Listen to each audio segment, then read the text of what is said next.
నమస్తే masters. Welcome to Srishakti pyramid meditation channel. ముందుగా మనందరి గురువైన బ్రహ్మర్షి పితామహ పత్రిజీ సార్ కి, అమ్మ స్వర్ణమాల పత్రిజీ మేడం కు, ఇక్కడున్న ధ్యాన మిత్రులందరికీ నా ఆత్మ ప్రణామాలు తెలియజేస్తున్నాను masters. The complete man program కి మీ అందరికీ స్వాగతం, సుస్వాగతం. మనం ఈ ప్రోగ్రామ్ ని మే 15వ తారీఖు నుంచి మొదలు పెట్టుకోవడం జరిగింది మాస్టర్స్. ఈ ప్రోగ్రామ్ లో సీనియర్ పిరమిడ్ మాస్టర్స్ దగ్గర నుంచి వాళ్ళు పత్రిసార్ దగ్గరగా చూసి పత్రిసార్ని వాళ్ళు ఏం నేర్చుకున్నారు, ఏం గ్రహించారు, వాళ్ళు ఎలా ఆచరిస్తున్నారు, ఏం ఆచరిస్తున్నారు అన్ని విషయాలను మనం తెలుసుకుందాం మాస్టర్స్. సో ఈ రోజు మనకి ఆ జ్ఞానాన్ని అంతా అందించడానికి గీతా త్రివేణి మేడం కర్నూలు నుంచి సిద్ధంగా ఉన్నారు మాస్టర్స్. మేడం కి వెల్కమ్ చెప్పుకున్నాం. Madam, welcome to the session. Madam, over to you madam. Thank you, Mark. Thank you so much. Okay, my dear friends, my dear masters and my dear gods, ఇటువంటి గొప్ప ధ్యాన జ్ఞాన మార్గాన్ని అందించినటువంటి మనందరి గురించి బ్రహ్మర్షి పితామహ పత్రిజీ గారికి, పత్రి మేడం గారికి, సదానంద గారికి హృదయపూర్వకమైన కృతజ్ఞతలు. అంతేకాకుండా నాకు ఆత్మజ్ఞానాన్ని ప్రసాదించినటువంటి senior pyramid master Prabhakar Gupta గారికి, నాకు జన్మనిచ్చినటువంటి నా తల్లిదండ్రులైన చిత్రోత్తమ శివప్రసాద్ గారికి, నా ధ్యాన జ్ఞాన ప్రచారానికి సహాయ సహకరిస్తున్న పతిదేవునికి నమస్కరించుకుంటూ ఈరోజు సెషన్ స్టార్ట్ చేసుకుందాం. The subject is the complete man. అవును, పత్రిజీ సారు ప్రబోధాలతో నా వరకు నేను ప్రభావితమై నా జీవితంలో మార్పుకు కారణమైనది ఒకటా రెండా అంటే చాలానే ఉన్నాయి అని చెప్తాను. కానీ మనకున్న సమయానికి అనుగుణంగా మాక్సిమం కవర్ చేస్తూ కొంతవరకు అయితే నేను ఒక 50% అయితే న్యాయం చేకూర్చగలుగుతాను. ఓకేనా? మరి టాపిక్ లోకి వెళ్ళిపోదాము. ఎవ్రీ మినిట్ వాల్యూ అనేది కదా. మరి గురువు గారు ఆషామాష గురువు కాదు, మన జీవితంలోకి వచ్చినది సద్గురువు. సద్గురువు అంటే సత్యం తెలిసినవాడు, సత్యాన్ని ఆచరిస్తున్నవాడు, సత్యాన్ని అందరి చేత ఆచరింపడానికి కంకణం కట్టుకున్నవాడు, ఆచరింపించినవాడు కూడా. అలాంటి మహానుభావుడు మన జీవితంలోకి రావడం గత జన్మల మన పుణ్యఫలం, సత్కర్మల పుణ్యఫలం అని భగవద్గీత చెప్తూ ఉంది. మరి అటువంటి గురువు మన జీవితంలోకి వచ్చి ఏమి మార్చాడయ్యా అంటే ఏమని చెప్పాలి? చూడండి, ధ్యానం సర్వరోగ నివారిణి, సకల భోగకారిణి, సత్య జ్ఞాన ప్రసాదిని అన్నాడు. ధ్యానం చేస్తే 3 లాభాలు అన్నాడు. నాకు కొత్తగా వచ్చిన సమయంలోనే ధ్యానానికి చాలా వ్యతిరేకినండోయ్, చాలా వ్యతిరేకి. నాకు నాన్ సెన్స్ అనిపించేది.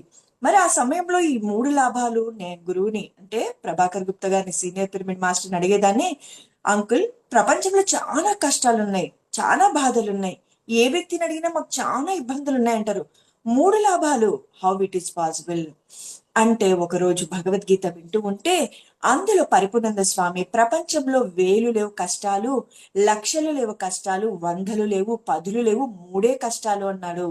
చాలా ఆశ్చర్యం వేసింది. సింపుల్ గా చెప్దాము, శ్రద్ధగా వినండి. ప్రపంచంలో మొదటి కష్టం, మనుషుల్లో మొదటి కష్టం కాదండో. ఈ ప్రపంచంలో ఏ మనిషికైనా 3 కష్టాలు ఉంటాయి.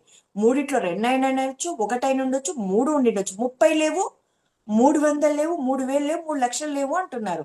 అవేవో చెప్పి పత్రిజీ ధ్యాన లాభాలు 2 కంపేర్ చేద్దాము. భగవద్గీత ఏం చెప్పింది, గురువు ఏం చెప్పారనేది. ఎంత గొప్ప గురువు బ్రహ్మర్షి పితామహ పత్రిజీ, ద కంప్లీట్ మ్యాన్ అనడానికి ఎంత గొప్ప నిదర్శనమో అర్థం చేసుకుందాం.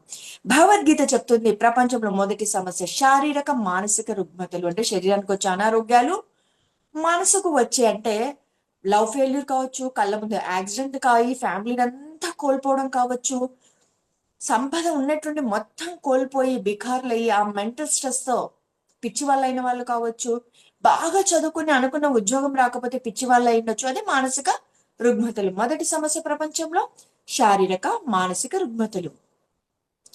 యాజ్ భగవద్గీత ప్రపంచంలో 2వ సమస్య ఆర్థిక సమస్యలు, ఆర్థిక ఇబ్బందులు. చూడండి, ప్రపంచంలో ఏ విషయమైనా డబ్బుతో ముడిపడి ఉంటుంది. అవునా అంటారా, కాదంటారా? పొద్దున మనం పాల ప్యాకెట్ కొనడానికి వెళ్ళినప్పుడు డబ్బు అవసరము, రాత్రి మనం పడుకోవడానికి ఆల్అౌట్ వేసుకుంటే ఆ లిక్విడ్ కూడా డబ్బు లేని రాదు.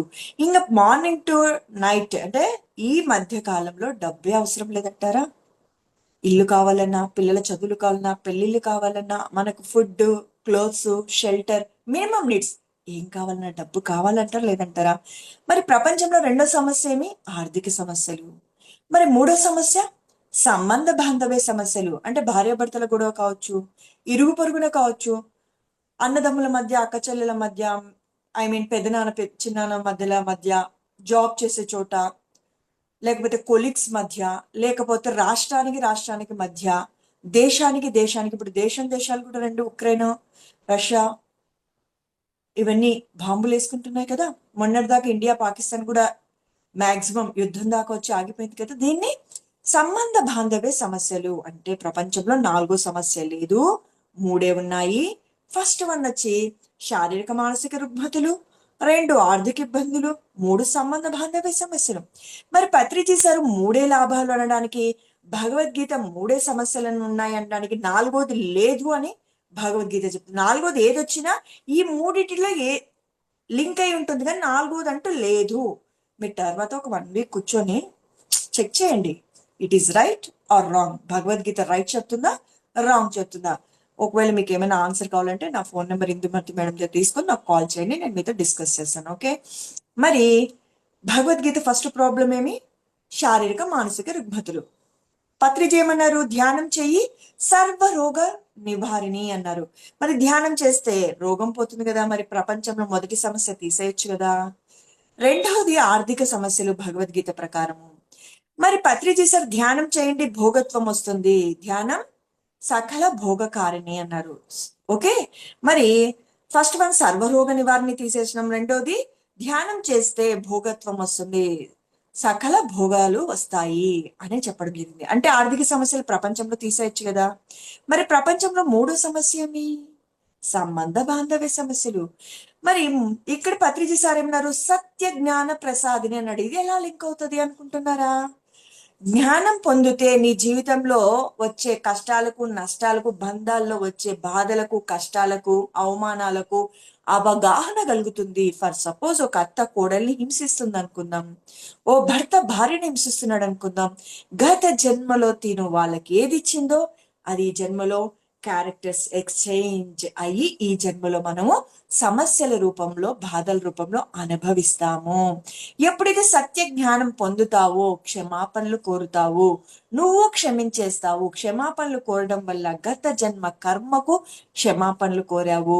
నువ్వు క్షమించడం వల్ల మరి ఫ్యూచర్ లో మరి నువ్వు వాళ్ళని ఇబ్బంది పెట్టడం, మరి వచ్చే జన్మలో వాళ్ళు నేను ఇబ్బంది పెట్టడం, మరో జన్మలో నువ్వు వాళ్ళని ఇబ్బంది పెట్టడం, మీ లింక్ ని బ్రేక్ చేయడం. మరి గురువు గారి దగ్గర నుంచి నేర్చుకున్నామా లేదా? మనకి ఏ బాధలున్నా, ఏ కష్టాలున్నా ధ్యానం సర్వరోగ నివారిణి, సకల భోగకారిణి, సత్య జ్ఞాన ప్రసాదిని. ఎప్పుడైతే నువ్వు జ్ఞానం పొందుతావో అన్ని సమస్యలు పరిష్కారము లభిస్తుంది. ధ్యానం శరణం గచ్చామి. ధ్యానం ద్వారానే జ్ఞానం ద్వారానే ముక్తి మోక్షం. అది బాగా నాకు ఇంకించుకునేది. ఇంకా నేను బాగా కనెక్ట్ అయినది ఏమంటే, మన వాస్తవానికి మనమే సృష్టికర్తలము అని సేతు అనే మహానుభావుడు చెప్పినది. పత్రిజీ సార్ ఎన్నోసార్లు ఆ విషయాన్ని మనకు ప్రస్తావించేవాడు. అంటే నా జీవితంలో జరిగే సర్వానికి, సమస్తానికి నేనే కారణం అన్నప్పుడు నేను ప్రశ్నించుకునేదాన్ని. ఎవరైనా కానీ నా జీవితంలో బాధ ఉంది, కష్టం ఉంది, వీళ్ళని నువ్వే సెలెక్ట్ చేసుకున్నావు అనేవారు గురువుగారు. ఎందుకు సెలెక్ట్ చేసుకుంటాను? నన్ను ఇబ్బంది పెట్టేటోళ్ళని, బాధ పెట్టేటోళ్ళని. మంచిగున్న వాళ్ళు మనల్ని బాధ పెడుతుంటే ఇంకా దుఃఖం కదా. పోనీ నేను బాధ పెట్టా, ఎవరినైనా అందుకుందాం, వేరే పర్సన్ ఏ అనేవాడు బికి బాధ పెట్టాడు, బి తిరిగి ఏనే బాధ పెట్టాడు, అదేం ప్రాబ్లం కాదు. కానీ ఏ మంచివాడు, బి తిరిగి బాధ పెడుతూనే ఉన్నాడు. ఏ మంచివాడు, హెల్ప్ చేస్తున్నాడు, సహనంగా ఉంటాడు, కానీ బి బాధ పెడుతూనే ఉన్నాడు. ఎప్పుడైతే ఏకో ఆత్మజ్ఞానం కలిగిందో తను సెటిల్ డౌన్ అయినాడు. నా వాస్తవానికి నేనే సృష్టికర్త, నేనే నిర్ణయించుకొచ్చాను నా గత జన్మల కర్మ ఫలము, ఈ జన్మతో అప్పు తీరుతుంది అన్న విషయాన్ని నేను చాలా రీసెర్చ్ చేసి నాకు చాలా బోల్డ్ అంత నాలెడ్జ్. నా వాస్తవానికి నేనే సృష్టికర్తను అన్న విషయం గురువు గారి ద్వారా నాకు చాలా నా లైఫ్ లో నిజంగా చెప్పాలంటే యూటర్న్ తిరిగింది. లైఫ్ యూటర్న్ తిరిగింది. లేకపోతే ఎందుకు ఎందుకు ఎందుకు అని ఎవ్రీబడి క్వశ్చన్ మార్క్ ఉంటుంది. వై వై వై అని.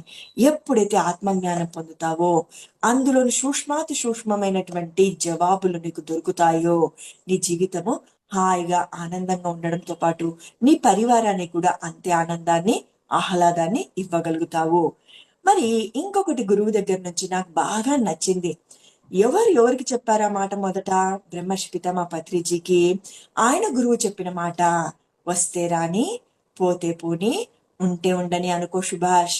ఎప్పుడు ఏది వచ్చినా, ఏది రాకపోయినా.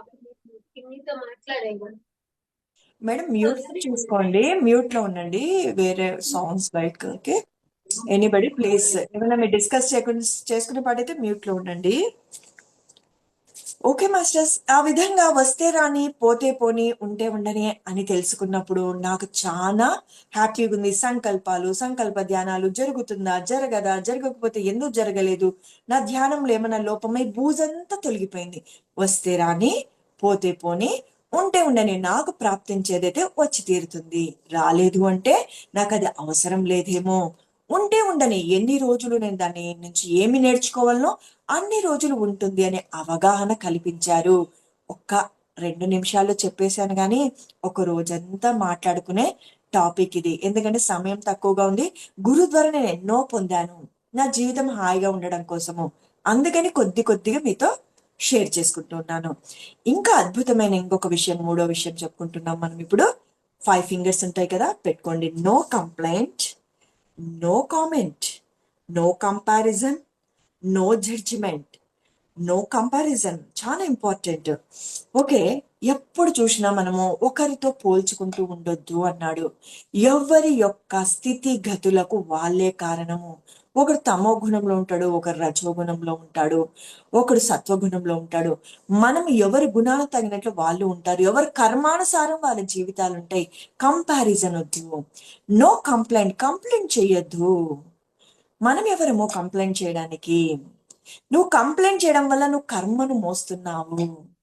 ఎవరి కర్మకు వాళ్ళని వదిలేయి. ఎంత బ్యూటిఫుల్ స్టేట్మెంట్. మనం కంప్లైంట్ చేస్తాం, వాళ్ళు నాకు ఇలా చేశారు, అది చేశారు, నాకు నష్టపరిచారు, కష్టపెట్టారు. వాళ్ళ కర్మకు వాళ్ళని వదిలేసాయి. Okay, no complaint, no comment. Comment చేస్తాము, వాళ్ళు అలా, వీళ్ళు ఇలా, అది ఇలా. కార్యకరణ సంబంధం లేని ఏది జరగదు, ఎందుకు కంప్లైంట్ చేస్తావు? Judgment, no judgment. మనం ఒక జడ్జిమెంట్ పాస్ చేస్తాం జరుగుతున్న విషయాన్ని బట్టి, వీళ్ళు ఇది, వాళ్ళు అదేని. మనకు గత జన్మలు తెలుదు, వర్తమానంలో ఎందుకు వాళ్ళు ఎలా ప్రవర్తిస్తున్నారో తెలుదు, భవిష్య జ్ఞానము తెలుదు. మనం ఎందుకు జడ్జిమెంట్ చేయాలి? మనం ఏం చేయాలి? మన పనేదో మనం చేసుకోవాలి. మనల్ని మనం తీర్చిదిద్దుకోవడానికి వచ్చాము, ఎవరిని ఉద్ధరించడానికి రాలేదు. అర్జున, కృష్ణుడు అంటాడు అర్జున్తో, నిన్ను ఉద్ధరించుకోవడానికి వచ్చావు, ఎవరిని ఉద్ధరించడానికి రాలేదు సుమా అని అంటాడు. నాకు బాగా నచ్చినది నో ఎక్స్పెక్టేషన్స్. No expectations.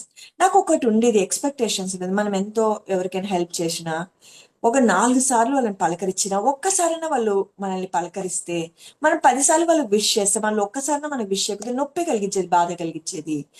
అప్పుడు నాకు అర్థమైందంటే వాళ్ళు ఎలా ఉంటారనేది మనకు అసలు అవసరం, నువ్వు ఎలా ఉంటావు అనేది అవసరము. చనిపోయాక మనం యమధర్మరాజు దగ్గరికి వెళ్తాం. ఓకే, అది సహజం కదా. మరి యమధర్మరాజు దగ్గర మనము మన తప్పులు చదువుతూ ఉంటే మనం అంటామంట, యమధర్మరాజా, వాళ్ళు చేసింటేనే నేను చేశాను కానీ నేను చెయ్యలేదు అంటే, అప్పుడు యమధర్మరాజు అంటాడంట, నీవు చేసిన దాన్ని నువ్వు పనిష్మెంట్ తీసుకో. 500 కొరడా దెబ్బలా, 300 కొరడా దెబ్బలా, మన కర్మను బట్టి. వాళ్ళు చేసిన దానికి వాళ్ళు తీసుకుంటారు. ఆ 300 కొరడా దెబ్బల్లో కూడా మనం ఎందుకు ఉండాలి అనేది నా అంతరం నాకు జవాబు ఇవ్వడం జరిగింది. అంటే నువ్వు ఎక్స్పెక్టేషన్ చెయ్యొద్దు. నువ్వు చెయ్యాల్సింది, నువ్వు ఇవ్వాల్సింది, నువ్వు నడుచుకోవాల్సింది, నిన్ను నువ్వు సరి చేసుకోవడానికే నువ్వు ఈ భూమి మీదకి వచ్చావు. నీకు ఎవ్వరితో ఏ ఎక్స్పెక్టేషన్స్ వద్దు. No expectations. నా జీవితాన్ని ఆనందంగా, ప్రశాంతంగా, హాయిగా ఉండేటట్లు చేసింది. అంతే కదా. ఎప్పుడు ఏది ఎక్స్పెక్ట్ చేసినా, పిల్లల దగ్గర నుంచి కావచ్చు, భర్త నుంచి కావచ్చు, భార్య నుంచి కావచ్చు, స్నేహితుల నుంచి కావచ్చు, ఇరుగు పొరుగు నుంచి కావచ్చు, ఎప్పుడు మనకేముంటుంది? ఎక్స్పెక్టేషన్ ఉంటుంది. మనం ఇలా వాళ్ళను హెల్ప్ చేసామనో, రెస్పెక్ట్ చేసామనో, ఏదైనా అడగక ముందే సహాయం చేసామనో, మనకు అవసరమై అడిగినా ఇవ్వలేదనో, చెయ్యలేదనో, ఇలాంటి మనకి కంప్లైంట్స్ ఉంటాయి.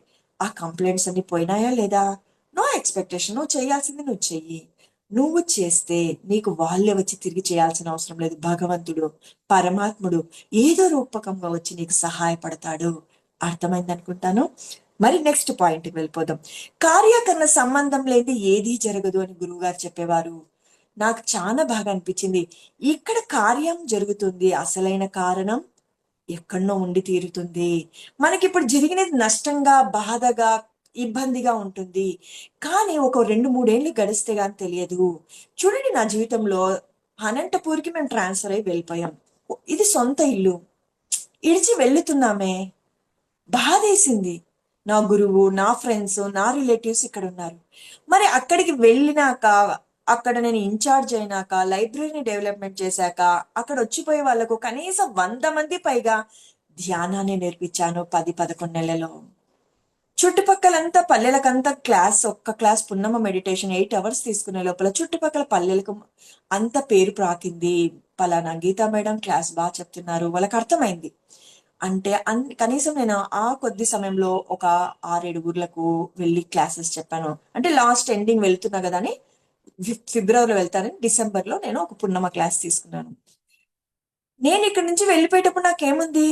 దుఃఖం ఉంది. నా ఇల్లు, నా వాళ్ళు ఇక్కడ ఉన్నారు, నా గురువు ఇక్కడ ఉన్నారు, మా అపార్ట్మెంట్ పైన ప్రభాకర్ గుప్తా గారు ఉంటారు, నా ఫ్రెండ్స్ ఇక్కడ ఉన్నారు.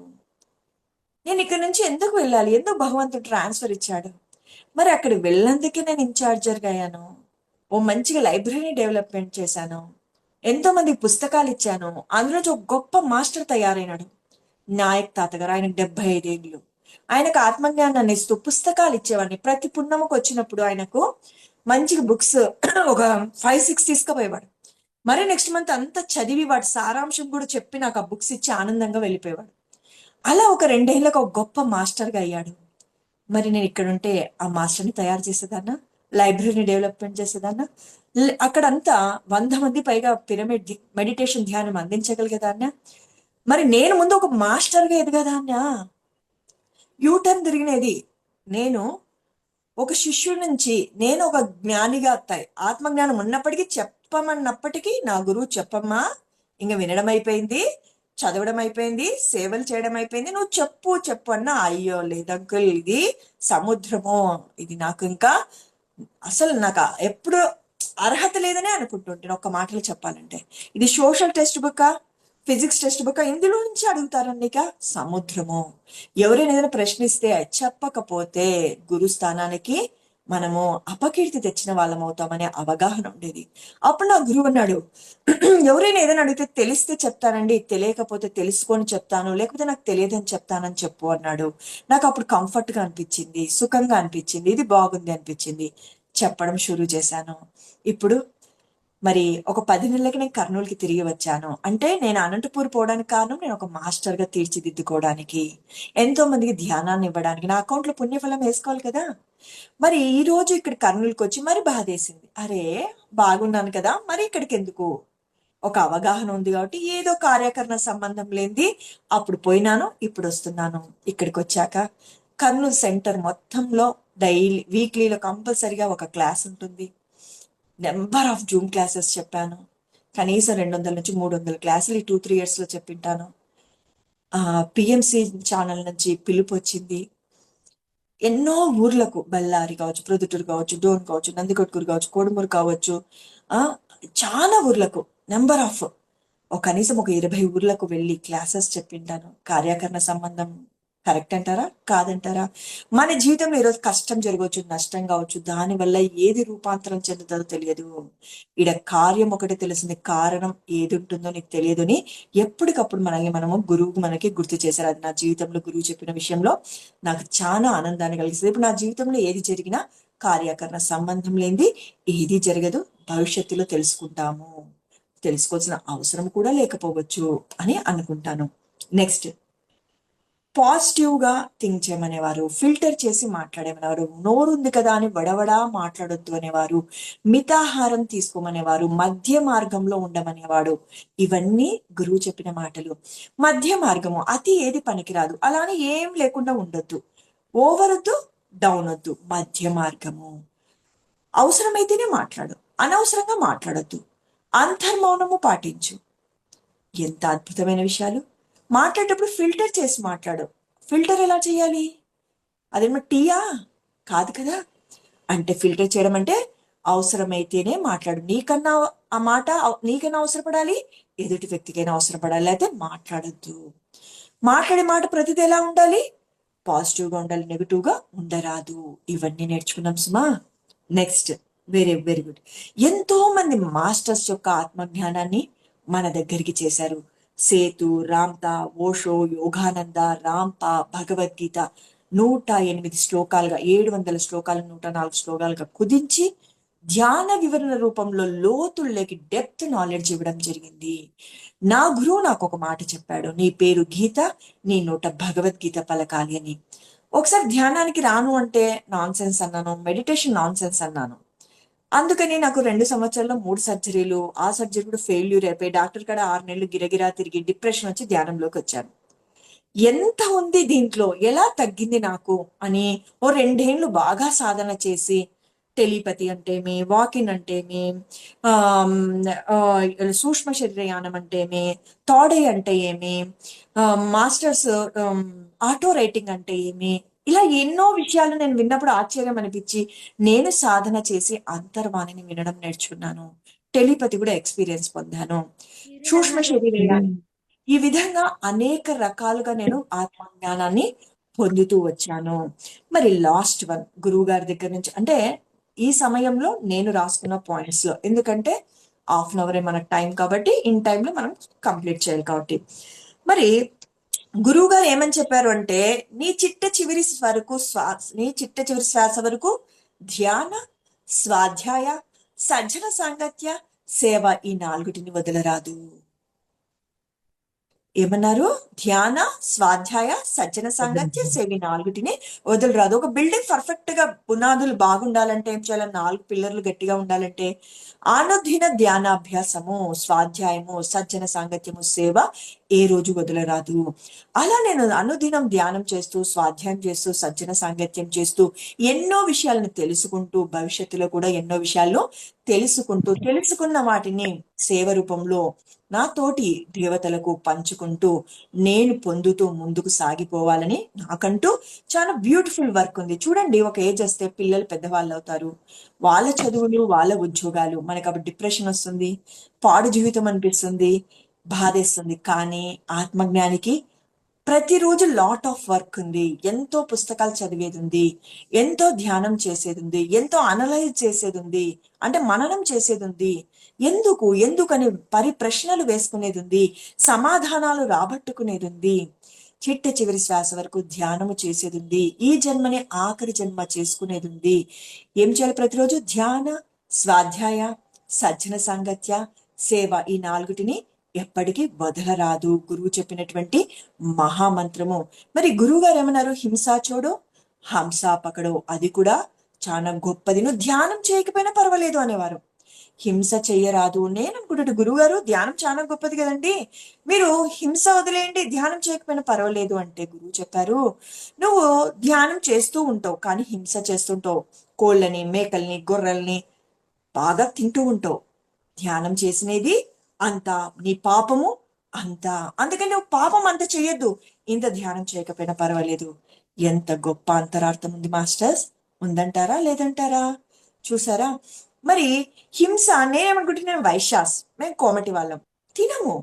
అమ్మయ్యా, మేం సేఫ్ అనుకునేదాన్ని. అప్పుడు గురువు అనేవాడు, నీ వాక్కు, నీ చేష్ట కూడా హింసని కలిగించరాదు, అది కూడా పాపపు కర్మ. ఒక మనిషిని కత్తితో చంపితేనే హింస కాదు, నీ నాలుక ద్వారా పురుషాహంకారపు మాటలు, అంటారంటే అహంకారంతో వాళ్ళని నొచ్చుకునేటట్టు, అవమానించేటట్టు, బాధ కలిగేటట్టు, వాళ్ళలో ఉన్న లోపాన్ని ఎత్తి చూపేటట్లు మాట్లాడరాదు. చూసారా, మనం ఎన్నిసార్లు ఇలాంటి పనులు చేస్తాము? నాకు అనిపించింది, నాకు బాధ కలిగింది అంటాము. నీకు బాధ కలిగిందని బాధపడుతున్నావు, మరి తిరిగి ఆ వ్యక్తిని బాధ పెడితే ఎంతవరకు రైట్ అంటారు అనే అవగాహన అని తెలుసుకోవాలి. మరి నీ నా జన్మకు కారణము నేనే, నా తల్లిదండ్రుల్ని నేనే ఎంచుకున్నాను, భర్తని, భార్యని, ఫ్రెండ్స్ ని, ఇరుగు పొరుగు వారిని, నా టోటల్ డిజైన్ నేనే. పుట్టక ముందు వీళ్ళ ఇంట్లో ఎందుకు పుట్టామో, ఈయనను ఎందుకు పెళ్లి చేసుకున్నారో, ఇలా రకరకాల భార్య భర్తని ఎప్పుడు ఏమంటారు, దెబ్బి పొడుచుకుంటూ ఉంటారు. గురువు వచ్చాక ఏం చెప్పాడు? నీ పరివారాన్ని నువ్వే ఎంచుకొని వచ్చావు సుమా, నీ బిడ్డలు నిన్ని పర్మిషన్ తీసుకొని జన్మనిస్తారు. ఇలాంటి బిడ్డల్ని నేనెందుకు కన్నాను అంటావేమో, నిన్ను పర్మిషన్ అడిగారు, అమ్మా మేము మీ కడుపులో జన్మ తీసుకోవాలనుకుంటున్నాము నీ భర్తని నిన్ని అంటే ఆ రెండు సోల్స్ ని అడుగుతారు. మీరు ఇష్టపడి పర్మిషన్ ఇస్తేనే వాళ్ళు జన్మ తీసుకుంటారు. అంగవైకల్యంతో నేను పుట్టబోతున్నాను, అమ్మ మాకొద్దు, ఓకే వెళ్ళిపోతారు. నేను చాలా పేరు ప్రతిష్టలు తేవాలనుకుంటున్నాను, ఓకే. నేను మతి స్థిమితం లేకుండా నీ కడుపులో పుట్టబోతున్నాను, ఓకే నాన్న, నేను బాగా చూసుకుంటాను. నేను రౌడీ ఫెలోగా ఇష్టం వచ్చినట్టు నేను తిరగబోతున్నాను, చెడ్డ పేరు మూట కట్టుకోవాలి, పాపాలన్నీ చేయాలి, మరి మరో జన్మలో ఆ పాపపు కర్మలు అనుభవించాలంటే నేను ఈ జన్మలో పాపాలు చేయాలా, మీ కడుపులో నాకు జన్మనియండి, ఓకే నాన్న అనే ఆత్మలు ఉంటాయి. లేదు బాబు మాకొద్దు అనేటోళ్ళు ఉంటారు. ఈ విధంగా గొప్ప డిజైన్ అనేది పైన ఉంటుంది. ఎందుకు, ఏమి, ఎలా, వై అనే ప్రశ్నలకు అన్నిటికీ సమాధానము ఆధ్యాత్మికతలో దొరికింది. ఇలా ఎన్నో ఎన్నో ఎన్నో. ఇప్పుడు మనకు సమయం అరగంట, అందులో నేను తెలుసుకునేవి ఇవి, నేను బాగా ఆచరించేటివి కూడా. వన్స్ అగైన్ రిపీట్ చేస్తాను ఈ 2 minutes లో. మన వాస్తవానికి మనమే సృష్టికర్తలం, అది బాగా నాకు నచ్చిన మాట. నా జీవితంలో మానానికి అవమానానికి, సుఖానికి దుఃఖానికి, లాభానికి నష్టానికి ఈ మాట నేను అనుకుంటే నాకు ఎవ్వరి మీద ఫిర్యాదులు ఉండవు, ఎవ్వరిని నేను పరనింద చేయవలసిన అవసరమే రాలేదు. మరి వస్తే రాని పోతే పోని ఉంటే ఉండని, నా జీవితంలో నేను అనుకునేది ఏదైనా జరగకపోయినా నాకు దుఃఖం లేకపోవడానికి, దిగులు పడకుండా ఉండడానికి, భగవంతుని నిందించకుండా ఉండడానికి, నా తోటి వారిని నిందించకుండా ఉండడానికి 3 మాటలు నాకు మహామంత్రాలు సుమా. No complaint, no comment, no comparison, no judgement, no expectation. అందులో నాకు నో ఎక్స్పెక్టేషన్ నాకు చాలా అవసరము. మా అమ్మ అనేది, అమ్మ నువ్వు ఒకరికి చెయ్యి, భగవంతుడు ఇంకొకరు నీకు ఏ రూపకంలో ఒక రూపకంలో చేస్తాడు అని చెప్పేది మరి నిజం కాదంటారా? భగవంతుడు మనం చేసిన వాళ్ళే మనకు సహాయపడకపోవచ్చు, ఏదో రూపకంలో వచ్చి సహాయపడతారు. కార్యకరణ సంబంధం లేనిది ఏదీ జరగదు, కరెక్టే. ఇప్పుడు మన కార్యం తెలుస్తుంది, అసలైన కారణం తెలియదు, అంతలోపల మనం తొందరపడతాం, చెయ్యకూడని దుష్కర్మలు చేస్తాము, తికమక పడతాము, పక్క వారిని కన్ఫ్యూజన్ స్టేజ్లోకి తెస్తాము. ఎవరు నష్టపోతారు? మనమే కదా. మరి ఆత్మజ్ఞానం ఎలా ఉంటాడు? అన్నిటినీ హాయిగా స్వీకరించే స్థితిలో ఉంటాడు, సాక్షిభూతంగా ఉంటాడు, తొందరపడడు, గాబరా పడడు, పక్క వారిని భయపెట్టడు, తాను భయపడడు. లాస్ట్ వన్, పాజిటివ్ గా ఆలోచించాలి, మధ్య మార్గంలో జీవించాలి, అతి ఏది పనికిరాదు, మౌనంగా ఉండాలి, అవసరమైతేనే మాట్లాడాలి, మాట్లాడిన మాటను ఫిల్టర్ చేసి మాట్లాడాలి. ఇలాంటి బోల్డ్ అన్ని విషయాలు. ఇంకా ఎంతో మంది గురువుల యొక్క గ్రంథాలను, పుస్తకాలను, మహా అద్భుతమైన ఆత్మ జ్ఞానాన్ని చిలువల పలువలుగా మన ముందుకు తెచ్చారు. సేతు కావచ్చు, రామ్తా కావచ్చు, ఓషో కావచ్చు, యోగానంద కావచ్చు, రాంప కావచ్చు, ఇలాంటి వాళ్ళు ఎంతో మంది ఎంతో మంది. నటవర్తి రాఘరావు సార్ కూడా ఎన్నో పుస్తకాలు రాశాడు. మరి మానవుడు మాధవుడు కావాలంటే నిత్యము చేయవలసింది ధ్యాన, స్వాధ్యాయ, సజ్జన సాంగత్య సేవ. ఉన్న స్థితి నుంచి ఉన్నత స్థితికి ఎదగాలన్నా, ఈ మానవుడు మాధవుడు కావాలన్నా, ఈ మాంసపిండం మంత్రపిండం కావాలన్నా, మన చిట్ట చివరి శ్వాస వరకు మనకి చాలా పని ఉంది. రోజు అనుదిన ధ్యానాభ్యాసము, స్వాధ్యాయము, సజ్జన సాంగత్యము, సేవ మర్చిపోరు కదూ. రోజు ధ్యానం చేయాలి, స్వాధ్యాయం చేయాలి, సజ్జన సాంగత్యం చేయాలి, సేవ చేయాలి. అప్పుడప్పుడు చేస్తాము, పండక్కు చేస్తాము అంటే ఫలితాలు రావు సుమా. అప్పుడప్పుడు చదువుకొని పాస్ అవుతామా? రోజు చదివేవాడు పాస్ అవుతాడా? రోజు స్కూల్కి పోయేవాడు పాస్ మార్క్స్ అన్నా తెచ్చుకుంటాడు. ఎప్పుడో ఒకసారి చదువుకుంటానులే, నాకు ఆ టాలెంట్ ఉంది అని అనుకుంటాం, కానీ బోళ పడతాం. వయసు వచ్చినాక ధ్యానం చేస్తాంలే, శరీరం సహకరించదు. ఇవి ఈ రోజు నాకు ఇచ్చినటువంటి అవకాశానికి, ఇందుమతికి అండ్ ద కంప్లీట్ మ్యాన్ అనే ఒక్క మాటకు సార్థకత బ్రహ్మర్షి పితామహ చేసేసేసుకున్నారు. మనల్ని కూడా ఆ విధంగా జీవించమంటున్నారు. నేను జీవిస్తే సరిపోదు, మీరు జీవించినప్పుడే నాకు ఆనందం అంటాడు గురువు అనేవాడు. మరి ఆయన పిల్లలమైన మనము ఆయన మాటనే మన మాట, ఆయన చూపిన దారే మన దారి. చిట్ట చివరి శ్వాస వరకు ఈ జగమంత ధ్యానమయమవ్వాలి, జ్ఞానమయమవ్వాలి, పిరమిడ్మయమవ్వాలి, అహింసామయమవ్వాలి. వాటి ఆ 4 కోసం మనం కూడా మనస, వాచ, కర్మన ఎప్పుడు అదే మార్గంలో ప్రయాణం చేద్దాం. అటువంటి శక్తి విశ్వం ఇస్తుంది. మన విశ్వ గురువు బ్రహ్మర్షి పితామహ పత్రిజీ మనకిస్తాడు. ఈ అవకాశం ఇచ్చినటువంటి మాస్టర్స్ అందరికీ కృతజ్ఞతలు. చూస్తున్న వాళ్ళకు, చూడబోయే వారికి కూడా మనస్ఫూర్తిగా కృతజ్ఞతలు చెప్పుకుంటున్నాను. Thank you masters, thank you ma'am, thank you. Over to you. Thank you so much madam. Thank you very much ma'am. Class చాలా అర్థమయ్యేలా చెప్పారు ma'am. Thank you so much ma'am. Thank you. ఇంకా మనకి పత్రి సార్ మీద ఒక film అనేది రాబోతుంది కదా madam, Patriji yeah. Films. Yes. దాని గురించి మీ మాటల్లో చెప్పండి మేడం. ఎస్. చూడండి, ఒక గురువు యొక్క పుస్తక రూపంలో కావచ్చు, ఒక సినిమా రూపంలో కావచ్చు ఉండడం వల్ల భవిష్యత్తు తరాలకు నిక్షిప్తమై ఉంటుంది ఆ జ్ఞానము. గురువు కావాలి, నేను ఏది రైటు ఏది రాంగు, నేను ఎటు వెళ్ళాలి అని బాధతో భయంతో అంధకారంలో ఉన్న వాళ్లకు ఇటువంటి విషయాలు, ఇటువంటి సిని పిక్చరే కావచ్చు. అంటే ఏదైనా చూడండి, షిరిడి సాయినాథుడు పిక్చర్ చూడకపోతే ఎంత సహనంతో ఉంటాడు, అందరితో ఎలా కలివిడిగా ఉంటాడు, అవన్నీ మనకు తెలిసేటివా? మూగ జీవులకు, కుక్కలకు కావచ్చు, చిలుకలు కావచ్చు, ఎలా ప్రేమగా చూస్తాడు, ఎలా వాటి ఆహారాన్ని ఇస్తాడు, అందరిలోనూ నన్ను చూడండి అని చెప్తాడు. అవన్నీ మనం ఆ సినిమాల నుంచే తెలుసుకున్నాము. ఈరోజు గురువు యొక్క జీవిత చరిత్ర, ఆయన మాటలు, ఆయన ఎలా మనకి ఆత్మజ్ఞానాన్ని అందించాడు, తన జీవితం మొత్తము మనకి అద్భుతంగా మరి మన ముందుకు తీసుకురాబోతున్నారు. అందుకు కావాల్సినటువంటి శక్తి ఆ ప్రకృతి మనందరము అందించాలి. మనందరి యొక్క బాధ్యత కూడా అటువంటిది. మనకి కాదు, మనకే కాదు, భవిష్యత్ తరాలకు, మన బిడ్డలకు ఆస్తులు అంతస్తులు కోటాను కోట్లు ఇచ్చినా ఉండొచ్చు, ఉండకపోవచ్చు. ఆధ్యాత్మిక గ్రంథాలు, ఆధ్యాత్మిక వ్యక్తుల యొక్క జీవిత చరిత్రలు పుస్తకాల రూపంలో కావచ్చు, ఇలా వీడియోల రూపంలో కావచ్చు, సినిమాల రూపంలో కావచ్చు, నిక్షిప్తం చెయ్యాలి చెయ్యాలి. అది మనందరి యొక్క కర్తవ్యము.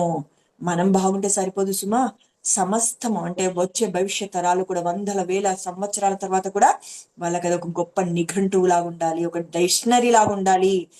ఏది కావాలన్నా అందులో ఉంటది. భగవద్గీత ఎలా ఉంటుందో ఇలాంటి మహానుభావుల యొక్క చరిత్రలు వాళ్ళు తెలుసుకోవాలి. వాళ్ళు కూడా అందులోకి నడయాడడానికి, ఆచరించడానికి మంచి సపోర్ట్ ఉంటుంది.